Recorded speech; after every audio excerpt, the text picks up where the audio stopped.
You are welcome to my channel. In this video, we'll be solving a question on surface development of an oblique pyramid. As you can see, this is a pyramid. This is the vertex of the pyramid.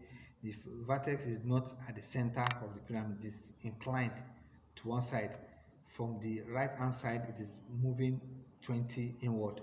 So, and how do we do that? You start with the plan, and we have been told that the height of the pyramid is 70 and the distance across corner of the pyramid is 60, of the base of the pyramid is 60. So we need to draw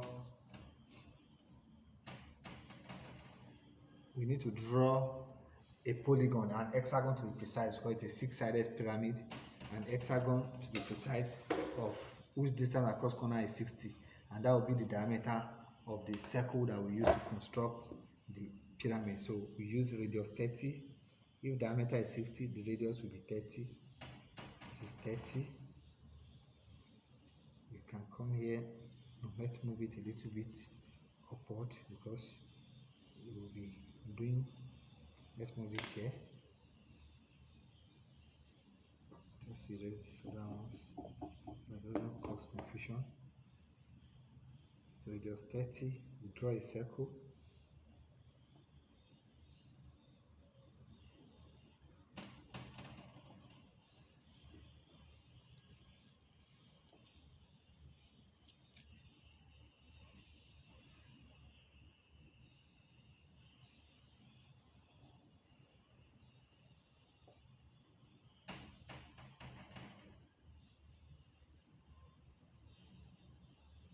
Yeah. So you need to divide the circle into 6 equal parts. Let's use this. Okay, let's just draw a horizontal line passing through the center. So use the radius of the circle to mark arc above and below, above and below.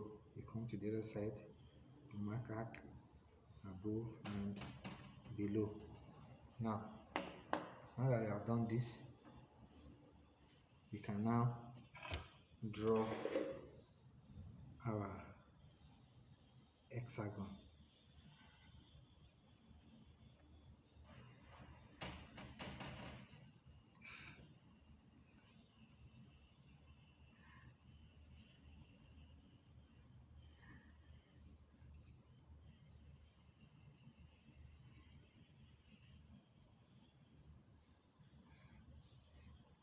Now, from this one now, remember, according to the elevation, this side, it is the center is moving 20 inward. So you need to measure 20 inward like this. This is 20. This is my 20. So that will be the actual center of the polygon. So from that point, you can now draw lines to all the corners. So that is the real shape of the plan of the pyramid. And don't forget, this one too will be drawn in thick line. Yeah. Now we now need to draw the elevation. To draw the elevation, you get the vertical line. Let us draw the base first. Let us put the base somewhere here. You draw a horizontal line. You take this side up to the base. Take this one too up to the base. Take this one up to the base, and this one too up to the base. You notice that this line and this line they will connect. You can see actually like that. And in case we are assuming them to be on the same line, you understand why. Now you need to now get the apex too, which is here. So you take this one vertically upward with thin line like that. So from there now, you now measure your 70, which is the height. Measure your 70. This is 70. So from this point you can now join to all these corners like this, that's not properly done.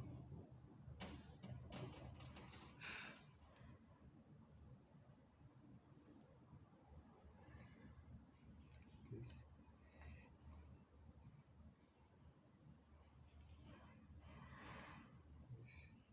and the last one, this, and don't forget the base as well, like that. So that is the elevation. You can write elevation here, and here you write plan. Now the next thing is to now determine the true length of this one and this one. This one, it is the true length of this line. If you call this place A, if you call this place A, and we start labeling other side as, let's say this is B, C, D, E, F, G. Now AB is representing this line. This is the true length of this line. It is true length. EA is also the true length of this one, but we need to determine the true length of AD and AF.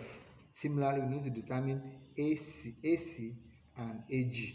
We take note that AC and AG are equal. So once we have determined the true length of one, we know the other one. Similarly, AD and AF, they are equal. Once you have determined the true length of one, we know that of the other one. And how do you determine the true length of this one? You need to draw a line perpendicular to the line. This line, you need to determine the perpendicular line to it from the center. To determine true length of A, you put it on AD like this. Put your other set square, let it be parallel to AD. Put your other set square like this. Now shift it away. Now you now bring this one here from the center. You roll this line. When you have rolled that line, then along this line, you now measure the vertical height of the pyramid, which is 70. You measure 70 here. This is 70. So from this point now, you take it back to D. So that is the true length of AD. So this place will be, this is the true length of AD. This line from here to here is true length of AD. So we have determined this, remaining this one. Now, to determine this one too, let us put it on the line first. You shift it away. When you shift it away, now your 90 degree, remember this 90 degrees from the center here. So you need to determine 90 degrees from the center of this one too. You place it like this and you roll this. You can see that this will give us 90 degrees. This line and this line, that's 90 degrees. So along this line that you have drawn, you now measure the height of the pyramid, which is 70. Come to this place. This is 70. So now you now take it back to G to form a right angle like this. So this one is the true length of AG and AC. This one is the true length of AD and AF. Again, this line from here to here is true length of AD and AF. Now, from here to here, which is the hypotenuse of the right angle that you form. If you look at this one too, this is a right angle, this is the hypotenuse. The hypotenuse is the true length. Now, for this case now, the hypotenuse, which is this line, is the true length of AG and AC. Now, the next thing to do is to now draw the development of the pyramid. Now, just like we have done in other videos, because of space, I'll have to erase this one so that I can put my pyramid along here. So let us erase this. Let us erase it.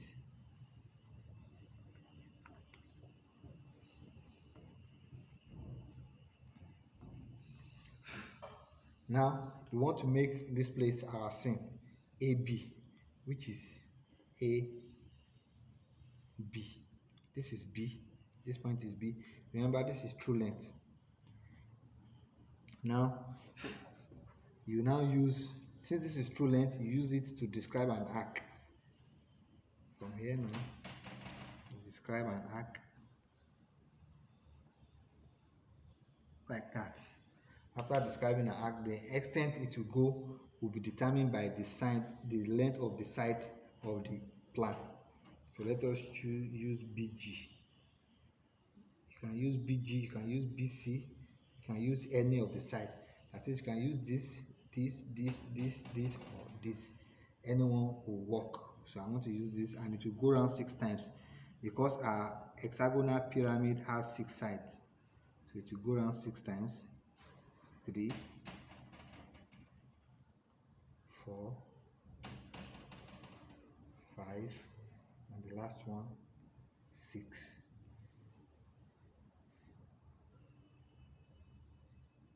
Since this one, okay, it may not work because we still have some lines that are longer than this side. So we may still need to extend this line a little bit more outward. So maybe what we should do, let us use the longer length. This line will still work for A and B. So let us use this one, which is A and E.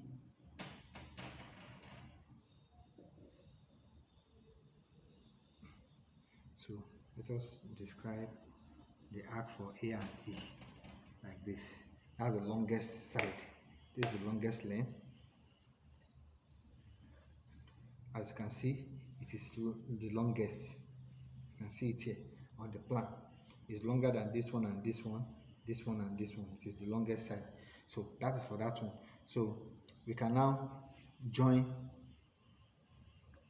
our arcs to the vertex.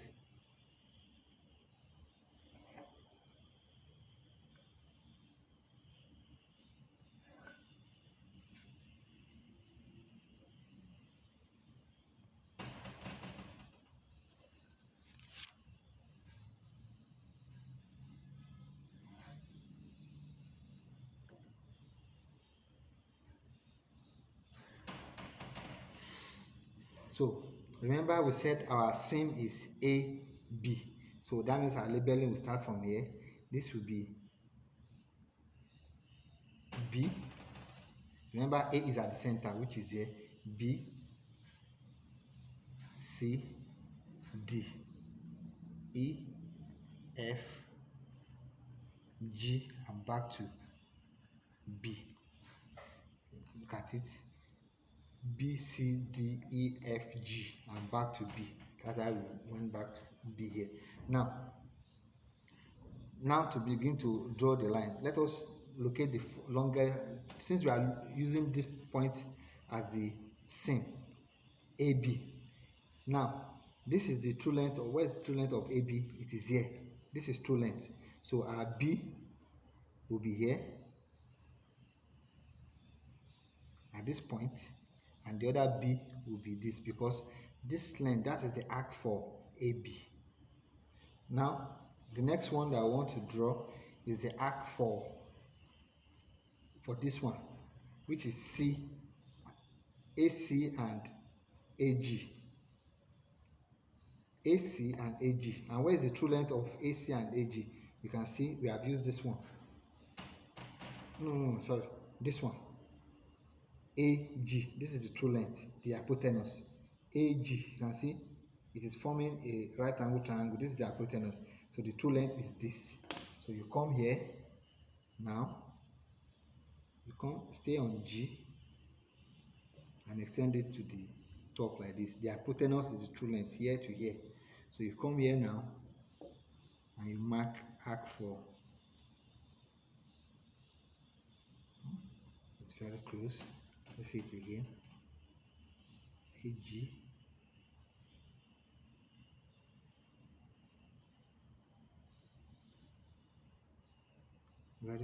Very close to, see, it's on about the same length with our B.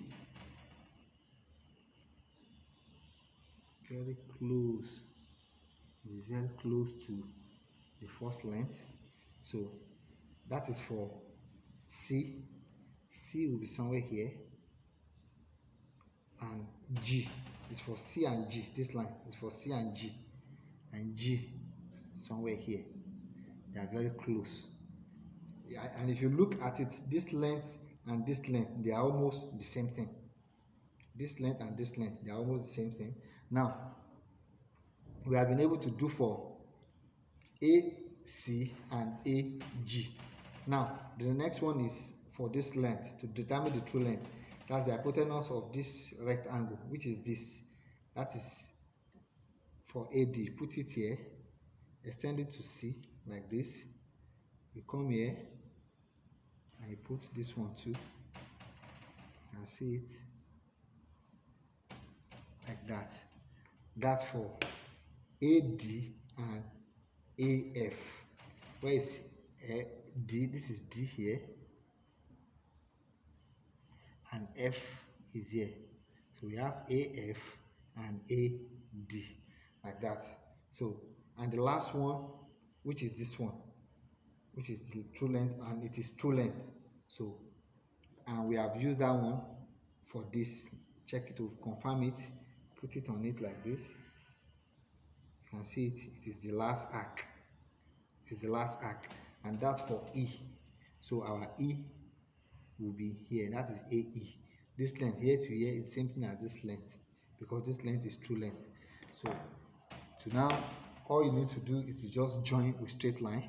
From here now, it goes to this place, almost like on the same line, like this. From there, it goes here, like this. From there, it goes to this place, like this, and it goes to F. The reason why we are joining with straight line is because it is a pyramid, and pyramid has straight edges, and back to G. Back to B, like that. Then you have to thicken all the edges because they are corners. All this one has to be drawn in thick lines because they are corners of the pyramid. You have to draw them in thick lines because they are corners of the pyramid. And the last one. So that is the development of the oblique pyramid.